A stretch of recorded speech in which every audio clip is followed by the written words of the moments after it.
রাসুর এই জামাটা পছন্দ হয়েছে, কিন্তু সে মোটা দেখে সবাই হাসাহাসি করে, কারণ এই জামাটা শুধু চিকনদের জন্য। রাসুর ইচ্ছা ছিল এই জামাটা কিনবে সে আর চিকন হবে, এর জন্য সে জিম অফিসে ফোন দেয়। পরের দিন সে জিম করতে যায়। সে দিনের পর দিন ওই অফিসে ব্যায়াম করতে থাকলো, কারণ তার মোটা থেকে চিকন হতেই হবে, আর ওই নতুন জামাটা তাকে কিনতেই হবে। এর জন্য সে প্রতিদিন কঠোর পরিশ্রম করতে থাকে, আর দিন দিন কিছু চিকন হতে থাকে। বন্ধুরা, রাসু কি জামাটা কিনতে পারবে? এটা দেখার আগে তোমাদেরকে বলে নেই, তোমরা যদি এই ছবিটা সুন্দর মনে করে থাকো তাহলে ভিডিওতে একটা লাইক দিয়ে চ্যানেলটি সাবস্ক্রাইব করে যাবে। এরপরে বন্ধুরা, রাসু চিকন হয়ে যায় আর ওই জামাটা কিনে আনে।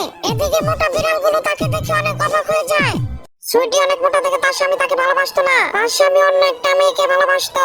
আর এটা শুনে সুইটির অনেক মন খারাপ ছিল, তার স্বামী অন্যজনকে ভালোবাসে। এর জন্য সে চিন্তা করে ব্যায়াম করে চিকন হয়ে যাবে। এরপরে সে প্রতিদিন ব্যায়াম করতে থাকে। তার স্বামী তাকে ছেড়ে দেয় আর অন্য মেয়ের সাথে বিয়ে ঠিক হয়। এদিকে সুইটি নিজেকে ঠিক করার জন্য অনেক পরিশ্রম করতে থাকে। তার ইচ্ছা ছিল নিজে ঠিক হয়ে তার প্রাক্তন স্বামীকে দেখাবে, আর আজকে তার স্বামী ওই মেয়েটাকে বিয়ে করতেছে। তাই সুইটি তাড়াতাড়ি করে তার স্বামীর কাছে যায়। এরপরে যা হলো তা দেখার আগে তোমাদেরকে বলে নেই, তোমরা যদি এই ছবিটা সুন্দর মনে করে থাকো তাহলে এই ভিডিওতে একটা লাইক দিয়ে চ্যানেলটি সাবস্ক্রাইব করে যাবে। এরপরে তার স্বামী দেখে অনেক অবাক হয়ে যায়। তার নতুন বউ জানতে পারে সে বিবাহিত। এরপরে তার নতুন বউ তাকে রেখে চলে যায়, আর সুইটির জামাই একা হয়ে পড়ে।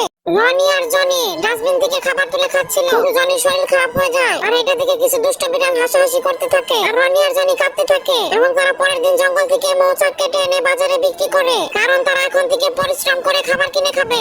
এরপরে তারা মধু আর কাঁঠাল বিক্রি করে অনেক টাকা পায়। বন্ধুরা, সেই টাকা দিয়ে রনি আর জনি কি করলো এটা দেখার আগে তোমাদেরকে বলে নেই, তোমরা যদি এই ছবিটা সুন্দর মনে করে থাকো তাহলে ভিডিওতে একটা লাইক দিয়ে চ্যানেলটি সাবস্ক্রাইব করে যাবে। এরপরে তারা সেই টাকা দিয়ে মার্কেট থেকে ভালো খাবার কিনে আনে, এবং এটা থেকে দুষ্ট বিড়ালগুলো অনেক অবাক হয়ে যায়।